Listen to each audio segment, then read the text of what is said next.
नमस्ते दोस्तों, मैं हूं आपकी दोस्त और आज हम एक ऐसे चोर के बारे में बात करने वाले हैं जो चुपचाप आपकी दौलत चुरा रहा है।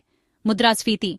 ज्यादातर लोग इस बात की चिंता करते हैं कि कमाई कम है, लेकिन सोचिए, आप अच्छी कमाई कर रहे हैं, फिर भी हर साल आपके पैसे की कीमत कम हो रही है। यही है मुद्रास्फीति का असर। मुद्रास्फीति कोई शोर शराबा नहीं मचाती, चिल्लाती नहीं है। ये धीरे धीरे चुपके से आपके 1,000 रुपये की वैल्यू कम करती जाती है और 2025 में ये धीमी आवाज अब एक गंभीर खतरा बन चुकी है। आज हम समझेंगे कि कैसे मुद्रास्फीति आपकी मेहनत की कमाई को खोखला कर रही है और कैसे आप इससे खुद को बचा सकते हैं। दोस्तों, मुद्रास्फीति का मतलब है कीमतों का बढ़ना। जब भी आप सुनते हैं कि चीजें महंगी हो रही हैं, तो असल में यही मुद्रास्फीति है। ये एक ऐसी प्रक्रिया है जिसमें समय के साथ हर चीज की कीमत धीरे धीरे बढ़ती जाती है और आपके पैसे की ताकत कम हो जाती है। मान लीजिए, आज आपको 1 किलो सेब 100 रुपये का मिलता है। आप सोचते हैं कि यह कीमत ठीक है और आप आसानी से खरीद लेते हैं। लेकिन अगले साल वही सेब आपको 110 रुपये का मिलेगा, यानी आपके 100 रुपये की कीमत कम हो गई है, क्योंकि अब उतने पैसों में उतना सामान नहीं मिल रहा। अब आपको वही सामान खरीदने के लिए ज्यादा पैसे खर्च करने पड़ रहे हैं। यही वजह है कि लोग अक्सर कहते हैं कि पैसे की वैल्यू घट रही है। लेकिन ये सिर्फ सेब की बात नहीं है। ये असर हर उस चीज पर पड़ता है जो आप रोजमर्रा की जिंदगी में इस्तेमाल करते हैं। पेट्रोल, डीजल, राशन, कपड़े, पढ़ाई, इलाज, हर चीज महंगी हो रही है। चाहे आप गाड़ी में पेट्रोल भरवाएं या बच्चों की किताबें खरीदें, हर जगह आपको जेब से ज्यादा पैसे निकालने पड़ते हैं। इसका मतलब है कि आपकी कमाई, आपकी सेविंग, आपका बैंक बैलेंस, सबकी वैल्यू कम हो रही है। जितना पैसा आपने बचाया है, उसकी खरीदने की ताकत घटती जा रही है। मान लीजिए, आपके बैंक में 1 लाख रुपये जमा है। आपको लगता है कि ये रकम सुरक्षित है और भविष्य के लिए काफी है। लेकिन अगर मुद्रास्फीति 6% है, तो 1 साल बाद आपके 1 लाख रुपये की कीमत सिर्फ 94,000 रह जाएगी। यानी आपके पैसों की असली ताकत कम हो गई। यानी आपने बिना कुछ खर्च किए 6,000 गंवा दिए। ये नुकसान आपको दिखता नहीं, लेकिन आपकी जेब पर असर डालता है। मुद्रास्फीति एक छिपा हुआ टैक्स है जो आपकी क्रय शक्ति को कम करता जाता है। सरकार या कोई संस्था ये पैसा नहीं लेती, लेकिन आपके पैसे की वैल्यू धीरे धीरे घटती जाती है। अगर आपने समय रहते बचाव के तरीके नहीं अपनाए, तो आपकी गाढ़ी कमाई धीरे धीरे खत्म होती जाएगी। इसलिए सिर्फ पैसे बचाना काफी नहीं, आपको समझदारी से निवेश भी करना चाहिए। इसलिए मुद्रास्फीति को समझना और उससे बचने के उपाय करना बेहद जरूरी है। अगर आप सही कदम उठाएंगे, तो अपने पैसों की असली वैल्यू बचा सकते हैं और भविष्य को सुरक्षित बना सकते हैं।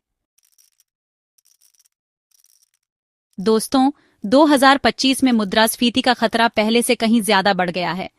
आज हम समझेंगे कि आखिर 2025 में ये खतरा इतना गंभीर क्यों है और किन वजहों से आम लोगों की जेब पर इसका असर और गहरा पड़ सकता है। दुनिया भर में कई ऐसी वजहें हैं जिनकी वजह से कीमतें बेतहाशा बढ़ रही हैं। हर देश, हर बाजार और हर परिवार इस बढ़ती महंगाई की मार झेल रहा है। सबसे पहली वजह है कच्चे तेल की बढ़ती कीमतें। तेल की कीमतें जब बढ़ती हैं, तो इसका असर सिर्फ पेट्रोल डीजल तक सीमित नहीं रहता, बल्कि हर उस चीज पर पड़ता है जो ट्रांसपोर्ट के जरिए हम तक पहुंचती है। पेट्रोल डीजल महंगा होने से ट्रांसपोर्टेशन महंगा होता है और उसका असर हर चीज पर पड़ता है, चाहे वो सब्जी हो, दूध हो या फिर कपड़े। हर सामान की लागत बढ़ जाती है। दूसरी बड़ी वजह है सप्लाई चेन में रुकावट। जब सामान समय पर नहीं पहुंचता, तो उसकी कमी बाजार में महसूस होती है और कीमतें अपने आप बढ़ जाती हैं। कोरोना महामारी और युद्ध की वजह से दुनिया भर में सामान की सप्लाई प्रभावित हुई है, जिससे कीमतें बढ़ी हैं। कई फैक्ट्रियां बंद हो गईं और कच्चा माल समय पर नहीं मिल पाया। तीसरी वजह है बढ़ती मांग। जैसे जैसे लोग महामारी के बाद फिर से खरीदारी करने लगे, बाजार में मांग अचानक बढ़ गई, लेकिन सप्लाई उतनी तेजी से नहीं बढ़ पाई। जैसे जैसे दुनिया की आबादी बढ़ रही है, वैसे वैसे खाने पीने, रहने सहने और दूसरी जरूरतों की मांग भी बढ़ रही है, जिससे कीमतों पर दबाव बढ़ रहा है। शहरीकरण और जीवन शैली में बदलाव ने भी इस मांग को और तेज कर दिया है। चौथी वजह है जलवायु परिवर्तन। मौसम का मिजाज बदल रहा है, जिससे खेती पर बुरा असर पड़ रहा है। बेमौसम बारिश, बाढ़, सूखा जैसी प्राकृतिक आपदाओं की वजह से फसलों को नुकसान हो रहा है, जिससे खाने पीने की चीजें महंगी हो रही हैं। किसान भी परेशान हैं और इसका सीधा असर आम आदमी की थाली पर पड़ता है। इन सभी वजहों से 2025 में मुद्रास्फीति का खतरा और भी बढ़ गया है। महंगाई सिर्फ एक आंकड़ा नहीं, बल्कि हर घर की चिंता बन चुकी है। अगर आपने समय रहते बचाव के उपाय नहीं किए तो आपकी गाढ़ी कमाई काफी हद तक कम हो सकती है। इसलिए जरूरी है कि हम समझदारी से अपने खर्च और निवेश की योजना बनाएं, ताकि इस बढ़ती महंगाई के दौर में भी हम सुरक्षित रह सकें। दोस्तों, पहले के जमाने में लोग सोचते थे कि कैश किंग होता है, पैसे को संभाल कर रखो, एफडी में डाल दो, सेविंग अकाउंट में रखो, बस। लेकिन मुद्रास्फीति के जमाने में कैश किंग नहीं, चोर होता है। क्यों? क्योंकि अगर आपके पैसे सिर्फ बैंक में पड़े हैं और मुद्रास्फीति की दर ज्यादा है, तो असल में आपके पैसे की कीमत घट रही है। मान लीजिए आपकी एफडी पर 6% ब्याज मिल रहा है और मुद्रास्फीति 7% है, तो असल में आपको 1% का नुकसान हो रहा है। आपकी गाढ़ी कमाई घट रही है, बढ़ नहीं रही। इसलिए सिर्फ कैश पर निर्भर रहना अब काफी नहीं है। आपको अपने पैसे को ऐसे रास्ते पर लगाना होगा जहां वो मुद्रास्फीति को मात दे सके, जहां आपको महंगाई से ज्यादा रिटर्न मिले। दोस्तों, आज के समय में महंगाई हर किसी की जेब पर असर डाल रही है। ऐसे में सबसे बड़ा सवाल यही है कि 2025 में अपने पैसे को मुद्रास्फीति से कैसे बचाएं। अगर आप भी सोच रहे हैं कि आपकी मेहनत की कमाई की वैल्यू समय के साथ कम ना हो, तो आपको समझदारी से निवेश करना होगा। चलिए जानते हैं कुछ ऐसे विकल्प जिनसे आप अपने पैसे की ताकत को बरकरार रख सकते हैं और महंगाई के असर को कम कर सकते हैं। सबसे पहले बात करते हैं शेयर बाजार की। इतिहास गवाह है कि लंबे समय में शेयर बाजार ने मुद्रास्फीति को मात दी है। कंपनियां जब अपने प्रोडक्ट्स और सर्विसेज के दाम बढ़ाती हैं, तो उनका मुनाफा भी बढ़ता है, जिससे उनके शेयर की कीमतें ऊपर जाती हैं। जब महंगाई बढ़ती है, तो कंपनियां अपने खर्च का बोझ ग्राहकों पर डाल देती हैं। इससे उनकी आय और मुनाफा दोनों बढ़ सकते हैं और इसका सीधा फायदा शेयर धारकों को मिलता है। लेकिन ध्यान रहे, शेयर बाजार में हमेशा उतार चढ़ाव रहता है। कभी कभी बाजार में गिरावट भी आ सकती है, जिससे आपके निवेश की वैल्यू कम हो सकती है। इसलिए शेयर बाजार में निवेश करते समय लंबी अवधि का नजरिया रखें और अपने पोर्टफोलियो को डाइवर्सिफाई करें। अलग अलग सेक्टर और कंपनियों में निवेश करने से जोखिम कम होता है। एसआईपी यानी सिस्टमैटिक इन्वेस्टमेंट प्लान के जरिए निवेश करना एक अच्छा विकल्प हो सकता है।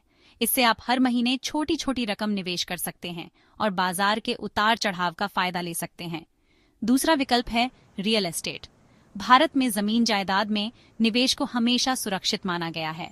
आमतौर पर रियल एस्टेट की कीमतें समय के साथ बढ़ती हैं, जिससे आपके निवेश की वैल्यू भी बढ़ती है। किराए से भी आपको नियमित आय मिल सकती है। हालांकि रियल एस्टेट में लिक्विडिटी कम होती है, यानी जरूरत पड़ने पर इसे तुरंत बेचना आसान नहीं होता। साथ ही इसमें बड़ी रकम की जरूरत भी पड़ती है। तीसरा विकल्प है सोना या अन्य कमोडिटीज। सोना सदियों से एक सुरक्षित निवेश माना जाता रहा है, खासकर जब बाजार में अनिश्चितता हो। जब भी महंगाई बढ़ती है, सोने की कीमतें अक्सर ऊपर जाती हैं। यह आपके पोर्टफोलियो को स्थिरता देने में मदद करता है।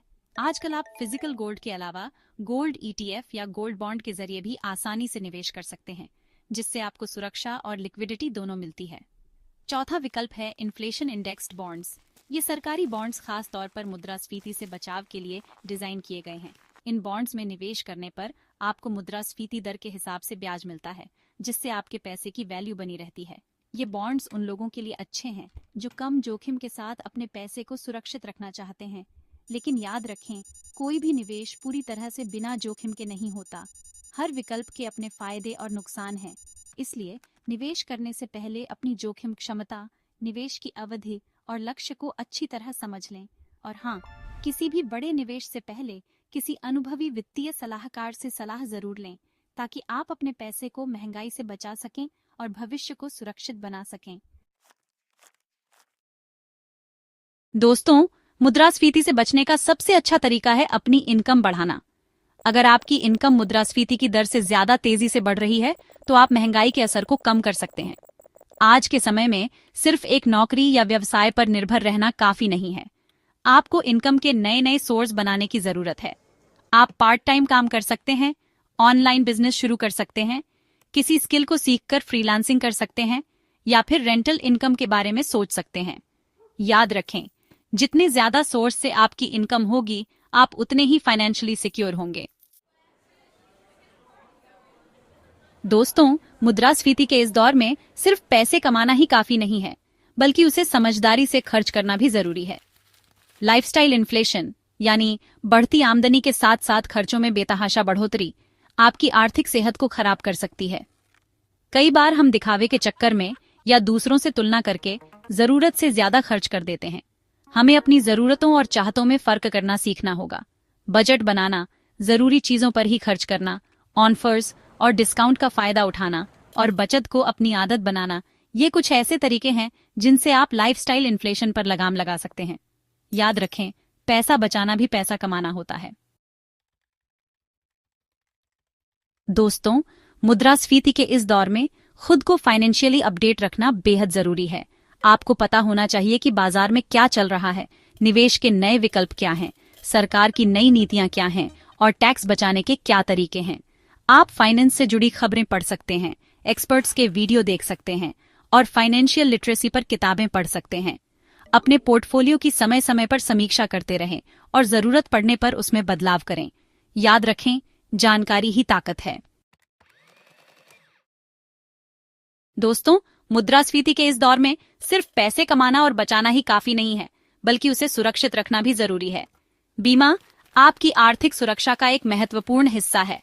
टर्म इंश्योरेंस आपके परिवार को आपकी अनुपस्थिति में आर्थिक सुरक्षा प्रदान करता है। हेल्थ इंश्योरेंस बढ़ते मेडिकल खर्चों से आपको और आपके परिवार को बचाता है।